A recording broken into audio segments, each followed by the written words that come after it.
ತುಂಬಾ ಜನಕ್ಕೆ ಕೋ ಬಾರೋವರ್ ಮತ್ತು ಗ್ಯಾರಂಟರ್ ಡಿಫರೆನ್ಸ್ ಗೊತ್ತಿಲ್ಲ. ಇನ್ನೊಬ್ಬರು ಲೋನ್ಗೆ ಹೆಲ್ಪ್ ಮಾಡಕ್ ಹೋಗಿ ತುಂಬಾ ಜನ ಈಗಲೂ ಹಲವಾರು ಪ್ರಾಬ್ಲಮ್ಸ್ ನಲ್ಲಿ ಸಿಕ್ಕಾಕೊಂಡಿದ್ದಾರೆ.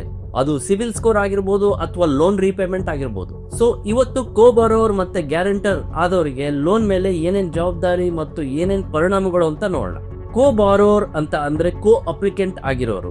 ಲೋನ್ ತಗೊಂಡ ಪರ್ಸನ್ ಎಷ್ಟು ಜವಾಬ್ದಾರಿ ಇರ್ತಾರೆ ಅಷ್ಟೇ ಜವಾಬ್ದಾರಿ ಇವ್ರ ಮೇಲೆ ಕೂಡ ಇರುತ್ತೆ.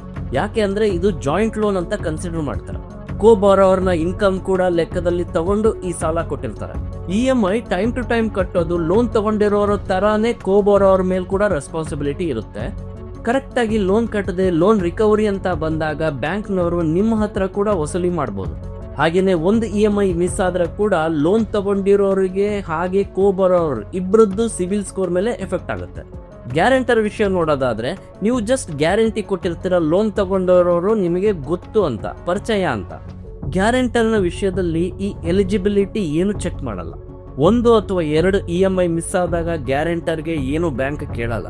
ಬಟ್ ಲೋನ್ ತಗೊಂಡವರು ಲೋನ್ ಕಟ್ಟಿಲ್ಲ ಅಂದ್ರೆ ತುಂಬಾ ಮಂತ್ಸಿಂದ EMI ಕಟ್ಟದೆ ಲೋನ್ ಡಿಫಾಲ್ಟರ್ ಆದಾಗ ಮಾತ್ರ ಬ್ಯಾಂಕ್ ನಿಮ್ಮಿಂದ ಕೂಡ ವಸೂಲಿ ಮಾಡಬಹುದು.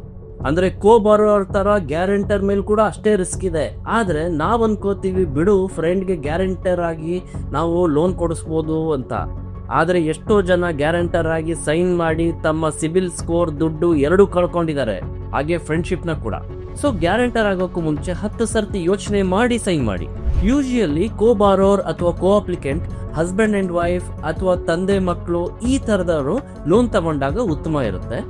ನಿಮ್ಮ ಅನಿಸಿಕೆ ಹಾಗೂ ನಿಮ್ಮ ಎಕ್ಸ್ಪೀರಿಯನ್ಸ್ ನ ಇಲ್ಲಿ ಕಮೆಂಟ್ ಮಾಡಿ. ಹಾಗೆ ಈ ವಿಡಿಯೋನ ನಿಮ್ಮ ಫ್ರೆಂಡ್ಸ್ ರಿಲೇಟಿವ್ಸ್ಗೆ ಶೇರ್ ಮಾಡಿ.